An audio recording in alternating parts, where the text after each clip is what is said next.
We asked AI who the top 5 Money in the Bank winners are. Let's talk about it. All right, WWE Money in the Bank is the next big PLE. So we thought, what better time than to ask AI who the 5 best winners are of Money in the Bank? We've had a ton of great moments over the years revolving around Money in the Bank and cash ins and all of that good stuff. So if you want to check out our previous video of we asked AI 5 wrestlers who should win Money in the Bank, then you can go over and you can pause this, go watch that, and then come back to this. And so, Dylan, how do you feel? We're coming off of the heels of recording 5 wrestlers who should win Money in the Bank according to AI, and it was a great list. So you've got a little more confidence in AI for this kind of opinion based list. So I know I said this last time, and we'll see. But what I've noticed, I think, is when you give them stuff that to do with like more current stuff, it seems like they're doing a little bit better. Okay, Maybe because I don't know. more information, Yeah, easier to find it, potentially more easier to opinions find it. on it. They don't have to search as deep for it or whatever. Uh, Sure. and with the historical lists, like the all-time best, they haven't been doing as great with them. So we'll see. But I feel pretty confident this is probably just going to rip off some sort of list from the internet. So um, can't be too bad, right? Okay. I'll tell you now, it's not bad at all. So um just a brief explanation. This is AI wrote this as well. So this top 5 list of Money in the Bank winners is based on their impact, the excitement of their cash-ins, and their subsequent success. So those are 3 things that they're taking into account for these 5 winners. Okay. So it's just them Money in the Bank winners as a whole, their entire run there. So let's move on to number 5, Dylan. Number 5 is going to be Daniel Bryan. Daniel Bryan's journey to the World Heavyweight Championship via his Money in the Bank win in 2011 was a crucial step in his eventual rise to becoming one of the most popular superstars in WWE history. While his initial cash in on Big Show wasn't met with universal acclaim from a storyline perspective at the time, it led to his first world championship in WWE and was a foundational element in the Yes movement. His success with the briefcase demonstrated that fan support and organic popularity could converge with the opportunity provided by Money in the Bank. Daniel Bryan coming in as the 5th best Money in the Bank winner. How you feel about him? I can get behind that. Seeing as it really did kind of help catapult what ended up becoming ultimately a great career in the WWE. So depending on how the list plays out and based on how they're doing it with subsequent success after, it's not just a single cash in. These are the best winners of Money in the Bank. Um, I think I think that's a solid choice at 5 right there. But we'll see how the list finishes out. All right, so let's move on to number 4, and that's going to be the show off, Dolph Ziggler. While his subsequent title reign wasn't the longest, Dolph Ziggler's cash in the night after WrestleMania 29 generated one of the loudest crowd reactions in Raw history. The pure exhilaration from the audience when Ziggler's music hit and he cashed in on an injured Alberto Del Rio to win the World Heavyweight Championship was a testament to his connection with the fans and the excitement the Money in the Bank concept can create. Was a moment that fans had desperately wanted to see, and its execution was perfect. Dolph Ziggler coming in as the 4th best Money in the Bank winner, Dylan. Yeah, so like based on where it was ranking things, right? Like it said like subsequent success and stuff. I was worried that it was stuff like this was going to get left off the list. Sure. But again, based off what the top 3 is, I think this is a great spot, right? Because I think you could Yeah. argue it's the greatest cash in ever. I think you could argue it's top 3, no doubt, as far as singular cash ins. Probably top 2, potentially 1. Like I think you know what I mean. I think there's arguments for all of that. Even though the subsequent title run, like it said, wasn't uh amazing. It's also not like I don't know. It's not like it was Jack Swagger or something like that. You know what I mean? Like Yeah. it's Dolph. Like it was a incredibly loved, respected, and incredible wrestler. Like so, Sure. who went on to have a great career, potentially one of the best workers of the modern era in WWE history. Um, so I think that's a fair spot for sure based on everything so far. All right, so before we move on to these top 3 wrestlers, just wanted to let you know if you wanted to watch this video early and ad-free, you need to sign up for our Patreon. Patreon. Patreon.com/The Burning Hammer. You join the World Champion tier, $1 a month. You get all of our videos early and ad-free, and that includes episodes of the Burning Hammer podcast. We have a weekly podcast that comes out every single Monday where we talk about what's currently going on in WWE. You can listen to that wherever you listen to your podcast, or you can watch it right here on YouTube. So you want to smash that subscribe button so you never miss an upload. Literally $1 a month, all of our stuff early and ad free. So let's crack into this top 3, Dylan. What are you thinking? Who do you want to be in this list before we dive into it? All right, I'm thinking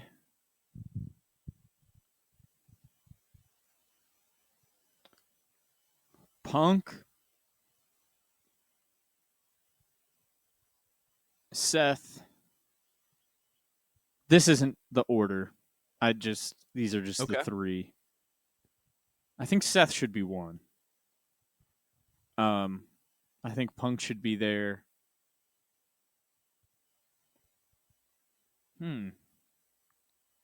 There's a lot of. I feel like maybe I'm missing somebody. That should be an obvious pick, maybe. Yeah, you are. I mean, it's not Cena. It's not Cena. Okay, good. I was gonna say if they put Cena on this list, I'll be pissed. Like I was just gonna say, like we're not just talking because then we're just getting into great guys who happen to hold the Money in the Bank briefcase. Yeah.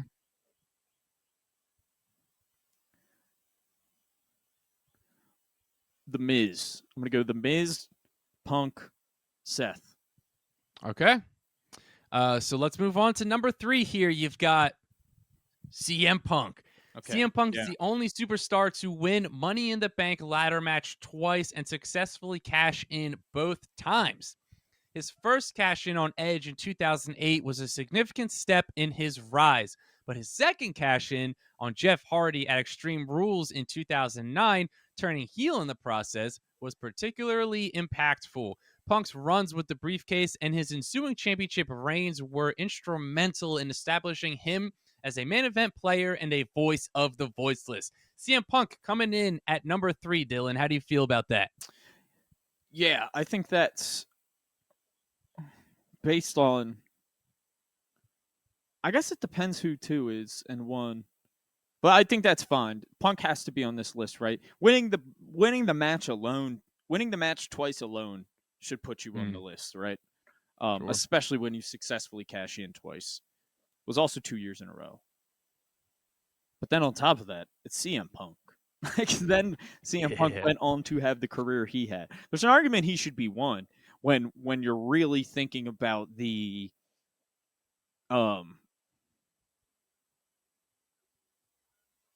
requirements, I guess, that this kind of is putting into it with the career afterwards and the cash in themselves and whatnot, the impact.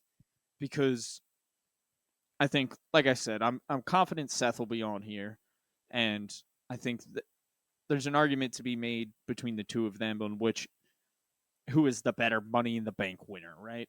Yeah. And I won't argue with you either way, really. I think there's great arguments on both sides. The arguments for Punk are that he won the match twice. Like, he won the match twice and successfully cashed in twice. Nobody else has done it. That's Yeah. huge. So that alone throws him on the top 5, even if he didn't have a great career afterwards. Then on top of the fact, he went on to have the career that CM Punk had. Sure. So who knows? If he never went away for, those years, he probably would be one. He might have won a third. Who knows? Yeah, I mean, who knows what would have happened. So let's move on to number 2, Dylan, because that's going to be Seth Rollins. Seth Rollins' cash in at WrestleMania 31 is widely regarded as the greatest in history.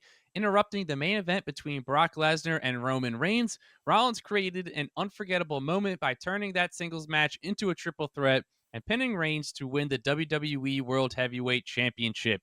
This audacious move on the grandest stage of them all perfectly encapsulated the potential of the Money in the Bank contract and cemented Rollins as a top-tier performer. Seth Rollins coming in at number 2.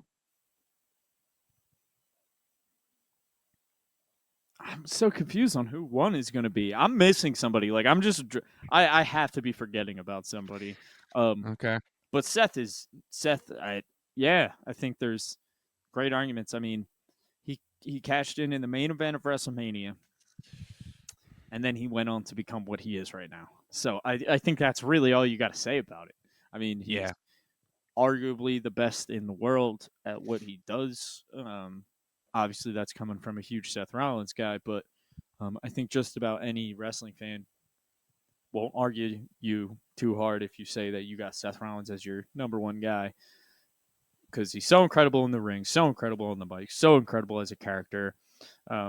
Likable guy. Like, it's love Seth. I think he's the best in the world right now, all around. Same. I put him as one. I put him as 1. But I've had him as 1 for the last 4 years. So that's just me. Yeah, I think. I mean, the only argument I make is that he could potentially be 1. So I'm really just interested to see who 1 is, because I'm obviously drawing a blank and forgetting about somebody important. You are, Dylan, and this is maybe the most important Money in the Bank winner of all time. Edge. It's Edge. It's Edge. You're right. As the first ever Money in the Bank winner at WrestleMania 21, Edge set the standard for the opportunistic heel. His cash in on a battered John Cena at New Year's Revolution in 2006 was a truly shocking and defining moment, solidifying his rated R superstar persona and launching him into consistent main event status. Edge's initial win and subsequent cash-in are arguably the most pivotal in the history of the concept, proving the briefcase was a legitimate path to the top. Edge, number 1, Dylan. How do we feel? And he cashed in twice, right? He successfully cashed in twice. Does it say that? It did not say that. He didn't win the match twice, but do you remember? Because Mr. Kennedy won the match, and then he did take it off of Mr. Kennedy. So he definitely did cash in that. I just can't remember who he cashed it in on. It might have been Cena again. Probably was. Yeah, honestly. But yeah, man, feel like an idiot. I don't know. I'm happy I said it before you got it. I'm happy I was able to get it out. Yeah, obviously, brain fart, blanked out on that one. But I mean, yeah, Edge. What made him the ultimate opportunist, right? What really fueled the entire run? It really started the entire heel run in the main event for Edge, which is one of the best ever, man. It's it's defining of our childhood. Like, we grew up with Edge as the Edge and Orton as the most despicable guys on the planet. And when Edge had to retire, it sucked so bad. So I don't know why I had to say that, but I'm just I don't, but yeah, so I mean, can't argue with this one at all. I think there's arguments to be made that the first ever cash in can potentially be argued as the best one. It's also crazy too because the video we did before this on who should cash in, we also asked AI to predict how they should cash in and when. And like for almost every single one of those, they literally just said exactly what Edge was. They described that a battered heel on a Yeah. big stage. Like they literally just described what Edge did. That's how like pivotal and And important that's Edge's just like, cash in was. I don't think people didn't realize this was the concept of this briefcase, right? Like we didn't Yeah. realize it was very, and I don't even know that they did. I think that and I believe it was Edge who said it. Who said the longer he was holding it, the more he was just like, if I'm such a heel, like, wouldn't it make sense for me to just do it when they're the most beat up as possible? And Yeah. that's where they ran with it. But yeah, man, it really, I think it just set the precedent of what, like you said, what Money in the Bank could be, right? And it just, that moment in itself made everybody so much more excited for the Money in the Bank ladder match moving. I mean, it's like that moment itself wasn't what cemented. It's like the Money in the Bank ladder match wasn't what cemented it. It was the Edge cash in that cemented it. You know what I mean? That's right. It was, so yeah, I'm cool with this list. All right. I feel like it's a pretty solid list Yeah. overall. Yeah, I'm down with it. You guys let us know, who do you think the best Money in the Bank winner is based off their impact, excitement of their cash in, and their subsequent success? So again, sign up for the Patreon, $1 a month, patreon.com/theBurningHammer. That will be linked in the description. Also check out the Burning Hammer podcast. If you want to listen to us talk about what's currently going on in WWE, listen to it wherever you listen to your podcast, or you can watch it right here on YouTube. So you want to make sure to smash that subscribe button. So with that being said, I'm Mark Izzo. He's Dylan O'Brien. We'll catch you in the next video. Peace.